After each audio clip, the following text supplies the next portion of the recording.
Welcome back to the season, and we are at Christmas break. And Jay, before we get into our mailbag questions, give us an update on some things that you've learned about your team. I feel like Christmas break is a good line of demarcation as far as like the first part of the season. Yeah, obviously dealing with kind of a crazy schedule here up to this point. Last Friday we played at Cedarburg, and that was our sixth game in 12 days with a young group that was like, we were dead and no legs. We were a step slow on every closeout, step slow everywhere, and it was a frustrating first half. We came out second half, had a good talk in the locker room at halftime, and came out and we won the second half 32-30. I know we've mentioned on this show, when you have guys that are trying to figure out how to be varsity players and be consistent, sometimes winning the small battles is a big deal. And I thought the way we came back the second half in that game, even though we had dug a big enough hole already in the first half and won the second half, that gave us really some momentum into practice this week. We had 4 days of practice, which like guys showed up and worked hard Monday through Thursday.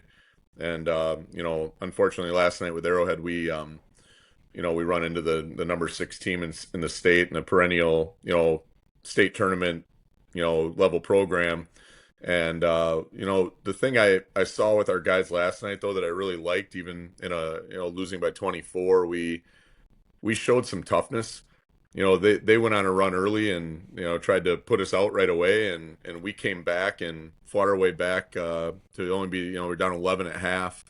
And then second half again, they throw the first punch and go on a run, and we were able to fight back again. And right now we're just trying to figure out how to be consistent for longer stretches. And when we take care of the ball and we're consistent and we're rebounding, we see signs of being able to play with those really good teams. And I think from my end of it as a coach, that's really encouraging. I know sometimes high school kids get down on themselves because they look at the scoreboard a lot, and it's like, okay, like Yeah. we're down a lot right now, coach. But it's like you guys are finding stretches to play with a team that's undefeated and ranked pretty highly in the state. Like that shows that if we can just play longer stretches and play our game and make it hard on them, put them on their heels, like we're right there. We're right where we need to be. And now the key is, can we take those that confidence we're gaining and the toughness that we're showing, and can we do it against the average teams, the teams that are maybe similar to us, or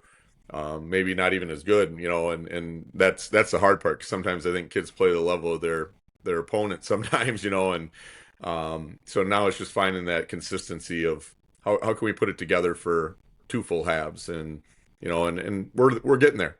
Talked to the kids after the game last night and just said, you have to trust the process.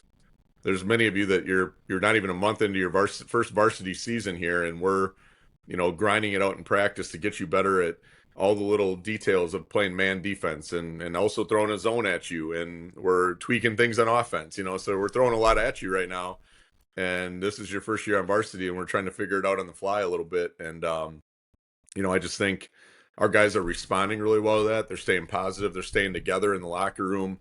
And those are things that, to me as a coach, those are good signs. Those are signs that we're on the right track, that we're going to get things continuing to slowly build. And like I said, it truly is a process. And with anything, a good team or a veteran team or a new team, whatever, you have to get the buy-in from the kids, and they have to see some success to keep buying in, but also they have to fail. And we, there's games where we're failing right now in stretches, and it's like I told them last night, so we have to learn from this. If we just sit here and go feel bad for ourselves because we got beat, what good is that? It's we have to look at those runs where they got us on our heels and made great runs, and how can we stop that run 4 points sooner or 6 points sooner, so that we're hanging in, and able to hang around against the good teams. And we're figuring it out, and that's the exciting part.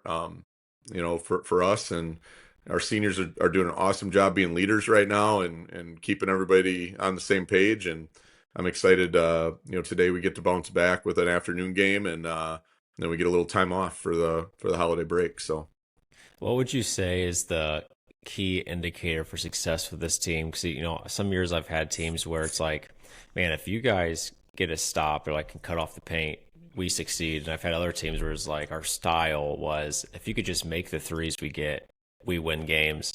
Well, for your group right now, what's one, maybe two things where it's like when this group does this, we're really good and we can compete?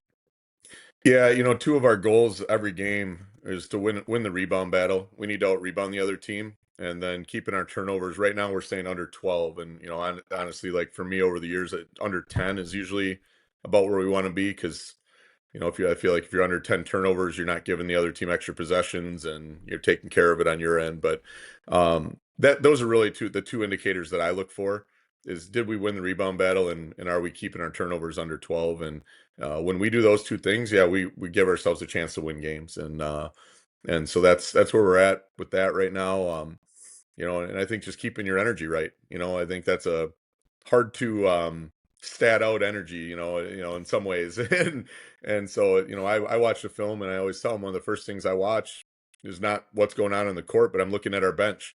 What guys are up cheering, who's sitting there with good body language, who has bad body language, who's giving energy, you know, and I try to point that out and call guys out when they're doing the right things, and so I think that piece of it just there's a lot of Tuesday nights where you're in an away game and you don't have a student section. There's some parents there, and you got to bring your own energy, and so that travels and it carries throughout the season if you can get it right. And so we focus on kind of those three things right now, and when we have those three things going, I think we can play with anybody, anywhere, anytime. Really, I really would take my group and go to battle, and they compete and play hard. So that's all you can ask.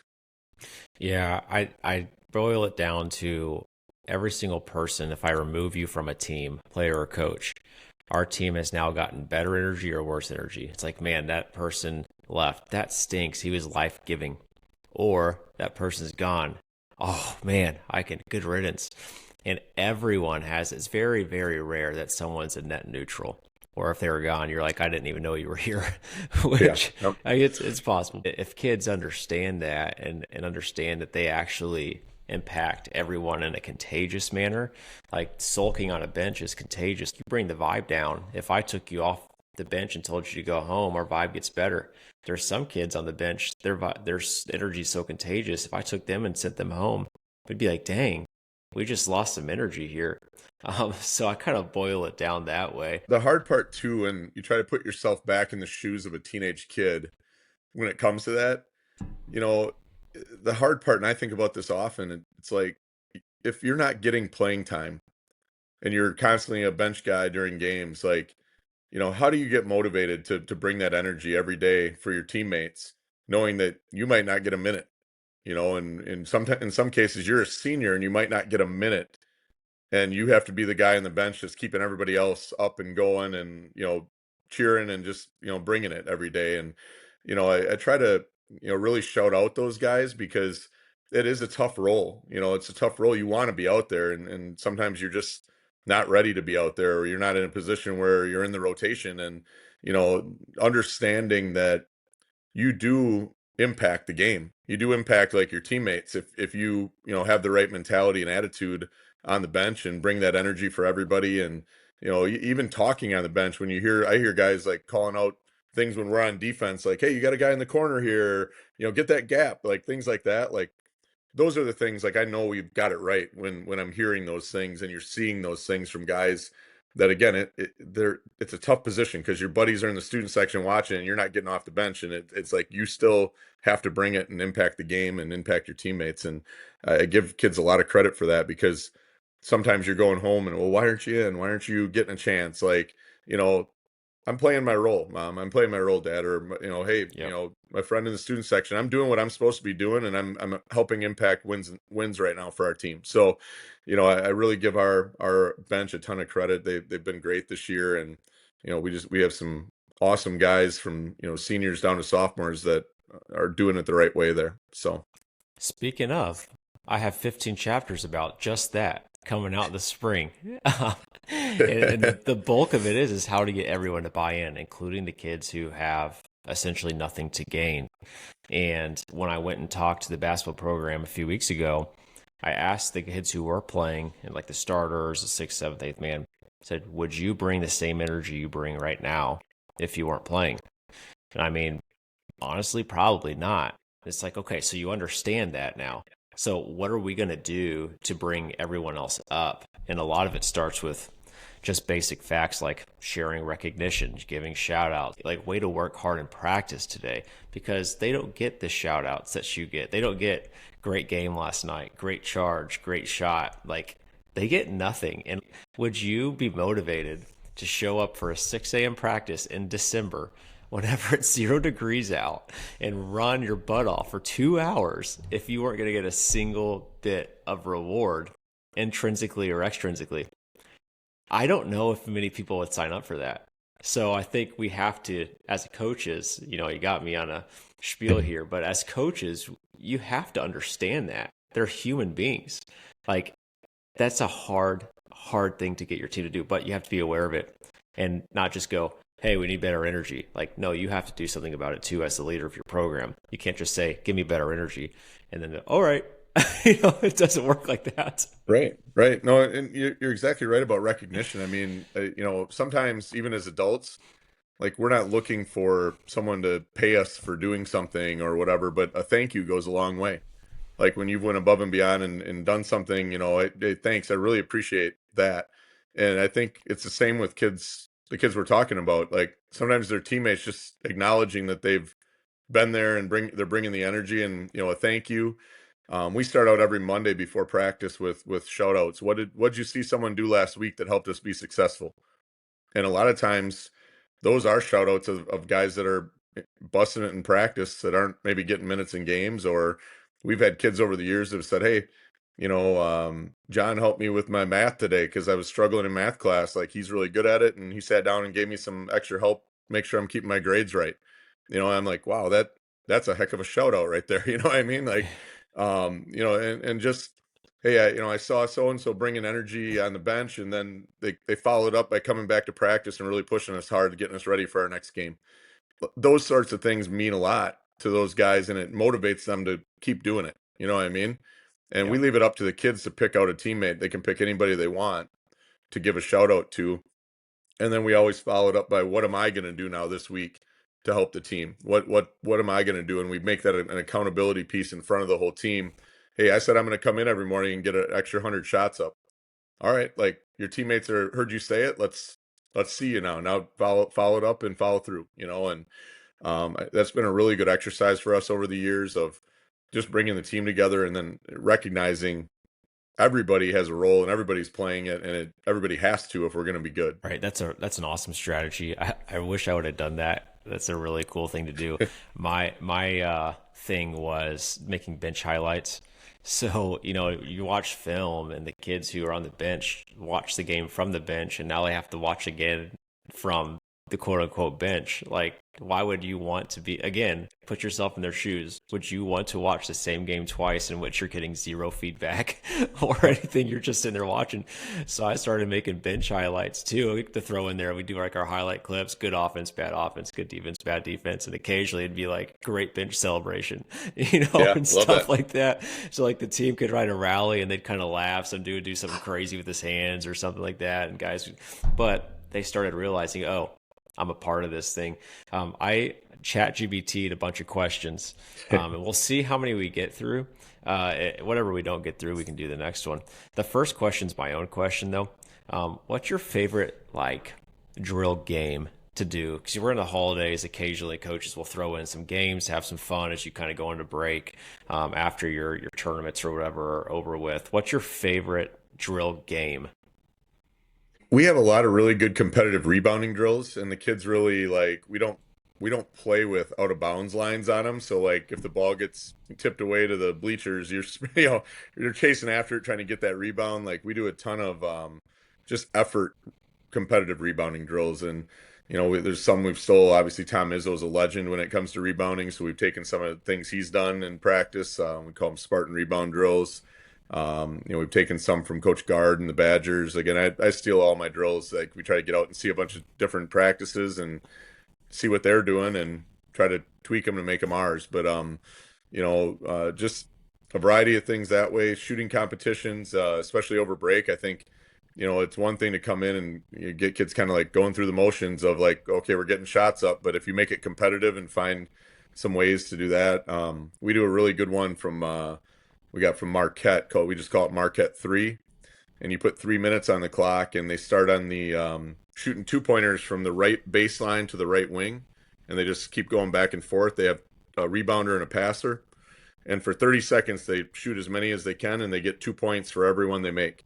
And then we hit the horn at 2:30 on the clock, and they go out to three now, same spot, baseline to wing, all threes. Every one you make, you get 3 points now. And then the next horn, you go to elbow for twos, and then outside three for threes, and then you go to the other side, baseline to wing twos, baseline to wing threes. And if you're moving, it's a conditioning drill too. And if your teammates are really nice to you, they hustle for rebounds and give you good passes so you can like get a ton of shots up, because the more shots you get, the more likely you are to score high, on it. And we make it competitive. So after each round, we write down on a whiteboard who got what for totals, and we put the program record over the years up on the board. So there's a benchmark there as well as the high mark for the day, and that's became a really fun competitive shooting drill that we do. And I think Lucas Hoffman has our record at like 125 points in 3 minutes, which is really moving and knocking shots down too. And he's pretty proud of it. He was actually back last night from college for our game, and he's like, anybody break my record yet in Marquette 3? I'm like, nah, man, that's going to stand for a little bit. Our highest this year is like 83. So, so just to give you an idea, yeah, I mean, 125 for him and 83 right now is our best shooter in our program doing it now. My favorite was I came up with this game just whenever I was trying to figure out how to get better at communicating. And I say came up with it. Someone else might do this. I'm not proprietor here.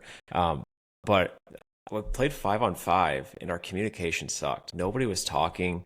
Bunch of solo acts. So I just threw a second ball in the game.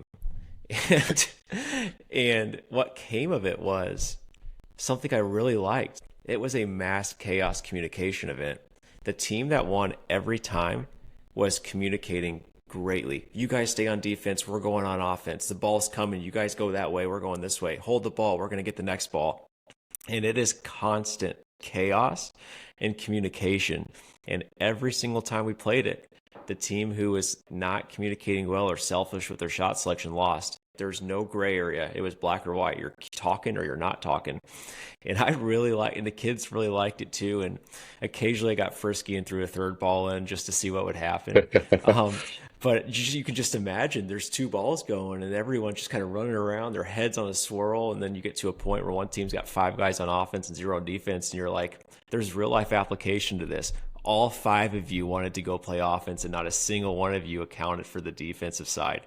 It's a creative thing. It can get a little bit silly, so I wouldn't do it like game prep. But if I'm going into Christmas break and I want like a fun game to play, that was one I really enjoyed. The next question, you can either rapid fire answer or go into whatever you want. Non-negotiable, you won't compromise on as a coach. So it could be trait or skill wise. Yeah, effort. I mean, I think that's the easiest one, and I think one most coaches would agree with. If your kids aren't playing hard, then you know they got to come out of the game, or in practice if they're not going hard, like then we need to remind them that they need to go hard in some way. It just over the years you hear enough coaches talk that have been doing this a long time, and they always say I shouldn't have to coach effort. That should be something that you're intrinsically motivated by, or you're self-motivated on those sides of it. And so, that's one for us. If you're not going to play hard, then someone else deserves the opportunity to be in the game playing hard, and you can come over and figure out how you're going to get yourself ready to go give effort. So Yeah. that What would be about my skill? What about skill? What you say is you have to, is it defense? That's kind of like probably the yeah. go-to for coaches. Yeah, I think for most coaches, you'd say defense. I would say taking care of the ball. I mean, that it's one of those things. Kind of going back to Coach Ryan when he was around, like he did not tolerate turnovers. And he's a guy. If you watched him when Sam Decker was a freshman, the kid was getting pulled left and right because he'd turn it over, and he'd maybe give you one chance, you turn it over once, but now another turnover, you're coming out. You need to come out and and learn from it. And I think that's a huge thing because you can't be busting your butt on defense and then all of a sudden you got somebody that's turning it over every time they come down because they're over dribbling or throwing bad passes or whatever, you know. So Yep. to me, from a skill standpoint, taking care of the ball, whether it's ball handling or making good passes, is, you know, a shot selection, I guess, would count in there too. Probably sometimes I Yeah. think about those as turnovers when we're no pass or one pass up the floor and you're jacking a three with someone in your face. That's, to me, that's a turnover if you miss it. You know? Yeah, So, yeah. A few um, years ago, I went to a girls' game, and one of the girls was a TA for me in my class. So I went to go watch her game, and they turned the ball over like 35, 40 times. And I told her the next day, I said, "You guys were better off taking a shot from half court every single possession because they scored like 4 points and a half." And she thought I was kidding. I was like, "No, you are literally better off taking a shot from half court every possession than turning the ball over 40 times in a game. Like you will score more." yep, And I don't think youth coaches sometimes realize that you can't get a shot if you can't get to a shot. right, So yep, I think that's important. Next question: yeah. thoughts on the growing AAU culture? And I'll preface this by saying I'm new. I'm Switzerland. I think it can be good. I think it can be, yeah, that's a cop out, but I think it's getting to a point where there's starting to be more bad though. I think the good has always been good, but now I'm just seeing so much more bad. And I'll give you context. There's kids that I had playing for teams that weren't even going to make my basketball team, where it's like you need to work on your skills, not go travel for 3 months of the summer, pay $5,000. Like you're not even going to make the high school team, you know? Right. Yeah, you know, I guess just a couple thoughts. You know, if you're on the right team with the right coaching and they're about developing you as a player, then there is the benefit because you're probably playing on a good enough team that you're also playing high level competition when you go play in your tournaments. And I think whenever you can play against better players, I think that makes you better. I know growing up, you know, for AAU for us, and this is way back, late 90s for me, but, you know, you had to be asked to be on a team. You didn't just get to pay your fee or try out and like make it. Like there were AAU programs that went around and watched high school games and literally gave you an invite to join their team in the spring, and that was the way you played AAU. You didn't just go to the, you know, I'm going to be on the fourth team for this AAU program, like, and I'll pay my $2,000 and play. Like that's not the way it worked, and that I think that's the one side of it that I don't necessarily agree with right now, and I see it more in the our youth levels where we'll have our youth tryouts, and I'll have some parent go, well, how why is my kid on the C team for sixth grade? Like he played AAU this year. Well, just because you played AAU and paid the money to be on a team doesn't mean that it automatically makes you a good player. Like that, you have the wrong mindset, you know, when it comes to that. Where, you know, if you have some high level kids that are playing on, you know, in shoe circuit, you know, AAU stuff, I mean, you're playing at a pretty high level, and typically you're being developed at a pretty high level from those coaches as well. And I'm not saying that you don't get pockets of the lower levels of AAU, mid to lower levels with really good coaching as well. And that's the thing I always challenge my kids. I said, if you're going to play, you know, and you're not on one of those, the high level teams, make sure that you have a great coach. So when you're going for those two practices a week, you know, they're not just rolling the ball out and having you play 5-on-5. They're developing your skills and you're getting your money's worth. You're getting out of it the skill development you're paying for, and then you're still getting to go play some games and get some extra game experience as well. And you know, I think there's some value, and there's definitely some bad parts of it as well, and some, you know, some shady parts of it as well. And you know, I just think buyer beware a little bit. You know, you gotta know what you're signing up for and what program that you're getting into, and you need to go into it with some expectations yourself. You're the one paying the money and you're the one putting the time in. You need to have some expectations for the program you're playing for when it comes to the off season, when it's spring and summer. And I tell them it's always a red flag if they tell you in June that they're going to be playing AAU and that you have to come to practices, because June is in Wisconsin is our time to be with our high school teams. And most of the good AAU programs will encourage their kids to, you're with your high school teams and high school coaches during June. We'll get you back in July. And as a high school coach, I I do it that way too. When it's July, like a lot of you are traveling for AAU, we're going to back down some of our stuff so that you don't feel like you're being stretched too thin or put in too many places at once. Like we're practicing in the morning, and now I got to go to AAU at night, and now I have a tournament this weekend. We're not trying to wear you down, so we try to be aware of that for our players and for their programs in June or in July, and hopefully we get the same respect in June from those groups. So Yeah, and I think the biggest misnomer for me is you can't be good unless you do it. I think you can be good without training, without AAU. For example, my first year at Oconomowoc, I had the freshman team and Caleb and Ray. They're great players. They finished a good high school career, and Caleb even played at UW Whitewater. Neither of them played even in the youth basketball leagues in the area. They played for their local like Catholic school teams, and then they didn't play at AAU either. So it is possible to be a good player without it. Now you can, and it can help you be a good player. It's just like training. You can do training. I don't think it's going to hurt you that much. It might, but you don't have to do it. You can shoot 1,000 shots in your driveway and become a good shooter. You don't have to pay 5 to 10 grand. And the other thing I don't understand, Jay, is the kids who are on the bench on AAU teams. I don't understand going to Atlanta, Georgia for an entire weekend and not playing a single minute. And I just can't fathom that. right, 100%. And you make a good point. I mean, kid like Caleb was had some really good ability, and it was basically homemade in the driveway. you know Working on a drop step, working on a couple different post moves that he became really good at, and he put the work in the gym, in his driveway, wherever he could find a place to get a ball in a basket. And he did actually end up playing AAU going into his junior year in a really weird situation where we just had a connection to a coach, an AAU coach in Iowa with the Iowa Mavs, and they needed a couple players. So him and Drew Fisher went and joined the Iowa Mavs and met with them at tournaments and played. They'd show up a day early in practice sometimes and they go play, and it was pretty cool. But that was going into his senior year, after his junior year. So he played 1 year of AAU and ended up being a honorable mention All State player that way. And you have some of those stories, and I think back to growing up, back home. My dad was our high school coach for 23 years, and he would put our high school team in a men's league in the summer. So instead of playing AAU, we were going against like grown men, in their 20s, 30s, and 40s that were fully grown, like physical players. And the coolest thing was those guys like knew we were a high school team, and they taught us the game. Like we learned so much from playing against those older guys and just all the tricks and old man basketball, right?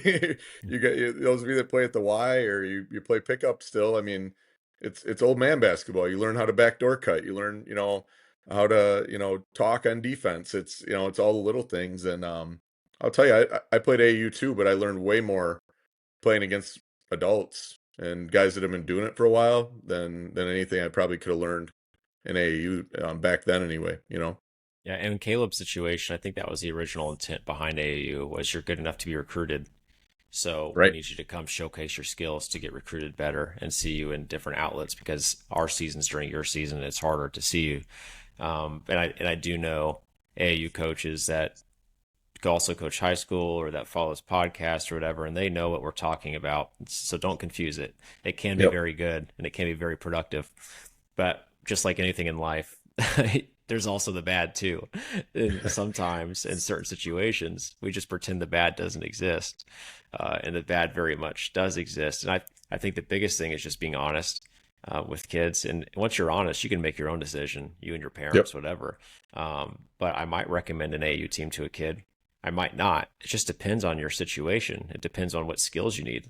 If you're a fantastic athlete and you really need to improve your jump shooting, I'm gonna be less inclined and just say get into a freaking gym, get a Dr. Dish, and work on your jump shot. But if there's a kid who's not very cerebral, needs to work on playing or needs to refine some of his skills, then I'm like, all right, do it. You need to refine X, Y, and Z. So I think everybody's different in that way. What about training? I think same for me. Is that same for you? Yeah. Yeah. Personal trainers, small group. I mean, again, you're probably gonna pay for what you get, and you should do your homework ahead of time. Know what that guy's specialty is. What are they good at developing? I would ask those questions before you sign up for 10 sessions, you know.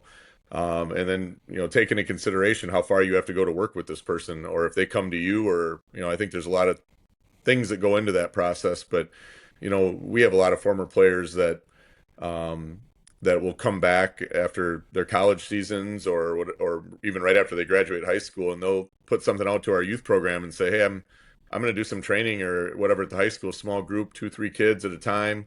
And for the value, they're not charging a ton, and I think it's really good for our youth players to see our former high school players working with them. But then for our high school kids, yeah, they may have to drive into Brookfield. There's some really good trainers down in the Milwaukee area that are good value, and you get a lot out of it. And you're also, maybe if you're in small groups, you're going against some really good players from some other schools in small group setting. And I really like that. I think that that can be really valuable. But there's also some things like you can do on your own. To your point, get the gun, get the dish out, get 500 shots up, in an afternoon. Just that repetition of things you can do on your own. I always had a notebook. I wrote down my workout for the day, and I'd go in the gym and knock it out, and change it up a little bit the next day, and just kept track of what I was doing, how many reps of everything, and that didn't cost me anything. It cost me what, a dollar for a notebook at Walgreens or whatever. It's you go get a notebook and a pen and start writing your workouts out. And there's plenty, today with social media, and not just social media, but YouTube and things like that. You can go online and find so many different workouts to do that, unless you really want that individual one-on-one attention where, hey, fix your footwork here. It's, I need you to, try to get into a 2 foot jump stop on this finish right now.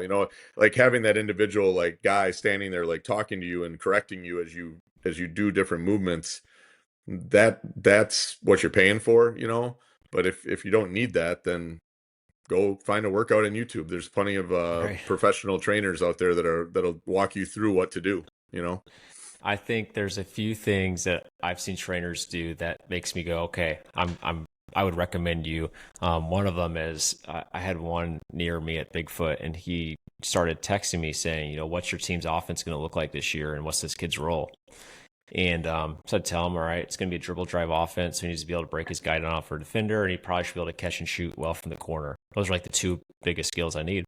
And they hammered that out. And I thought, man, that's really awesome that you're willing to help him be successful in high school, and you're not just like putting him through drills you found on the internet or at I don't know, TikTok. Like, you are trying to tailor his skills to help him out, which I think was good. And the other thing is when they go to the games and watch the kids too, that helps me know, all right, you care. Like, you care about this. It's not a paycheck for you. It's not just easy cash. Like, you're going to go watch him. You're going to spend your weeknights or your money to go watch him. I can get on board with that too. When you care like that. So, and then my deal breaker is if they bring any object to the training session that's not a basketball or a cone, then I'm out. Like, if they're bringing balloons or juggling balls or whatever it Yeah, is, I'm out yeah, of yeah, it. yeah. Absolutely. So as we close out here, Jay, what's your schedule like for the holiday season? Were you guys playing over a tournament or anything like that, or are you off?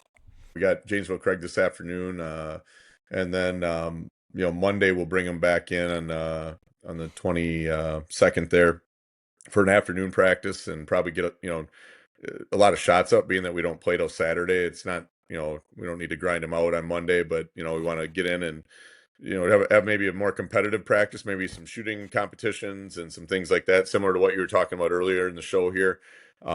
Just trying to maybe keep it a little lighter and fun, but also get some work done. And then Tuesday we'll come back in the morning and get a workout in, and then they'll have all Tuesday off, and Wednesday and Thursday for Christmas Eve and Christmas. Come back in the afternoon on the 26th and start prepping for our holiday tournament. Have a day there to get ready for DeForest on Saturday at the Kettle Moraine Holiday Tournament, and then we get the winner or loser of Pewaukee and Sussex on Sunday. So it's a Saturday Sunday tournament. And then kind of the cool part is when we come back that following week, we're still off school, so we're going to come in on Monday that day or that week and get a practice in. But then Tuesday we get a chance to have a varsity reserve game. So some of those guys that maybe haven't got a lot of minutes up to this point are going to get in that varsity reserve game with Beloit Turner. So Coach Watkins going to bring his guys over, and we'll enjoy seeing him and going against his guys, and then we'll give them off again at Tuesday afternoon, Wednesday, Thursday for New Year's, and we got our big youth tournament that following weekend, the third and fourth. So our high school kids all work our youth tournament. It's our one fundraiser we do. We don't ask them to sell cookies or pizzas or soap or whatever people sell these days in their fundraisers.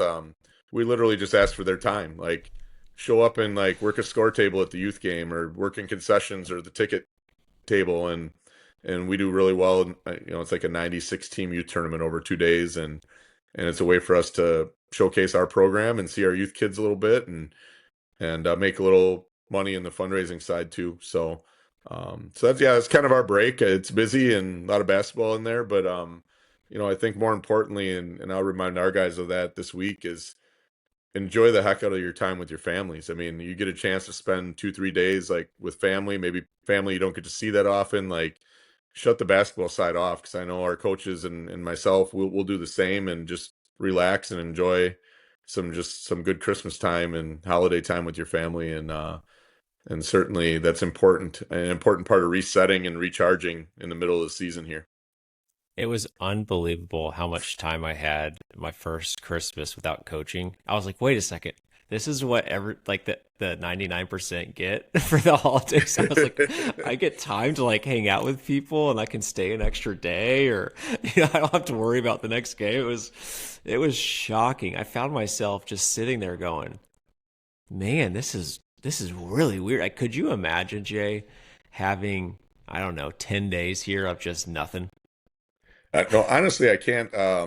Like I mentioned before, I grew up with my dad as our high school coach since I was about 6 years old. So we've never got to spend any extra time with family, or you didn't get the extra days at Christmas or Thanksgiving. You were constantly running up to the school for practice or heading somewhere for a game, or and I'm still doing it today, even after started coaching right after college. So I don't know. I don't know what that looks like. Maybe one day I It's think I'll probably just be lost, and I don't know, maybe eat more Christmas cookies, or yeah, who knows? Enjoy the holiday festivities more, but you don't get a chance much right now. Well, it's kind of funny because at that point, I'd weaned off of video games, and then I found myself going, I think I'll fire up Madden and see what that's like nowadays, because you're just sitting there with so much time. But man, I appreciate you, your friendship, your partnership on this podcast. It's been really fun, man. So I hope you have a great holiday season, a great Christmas. Tell Shannon I said hi. And when you see Waddy, give him a hug for me. Yeah, we'll do. And just anybody that's watching and tuning in, good luck over the holidays with your teams, and certainly happy holidays to you and your family, from Hunter and I, and Hunter, you guys, you and your family have a good one, and we'll be in touch over a break, I'm sure. So. Absolutely. Merry Christmas, everyone.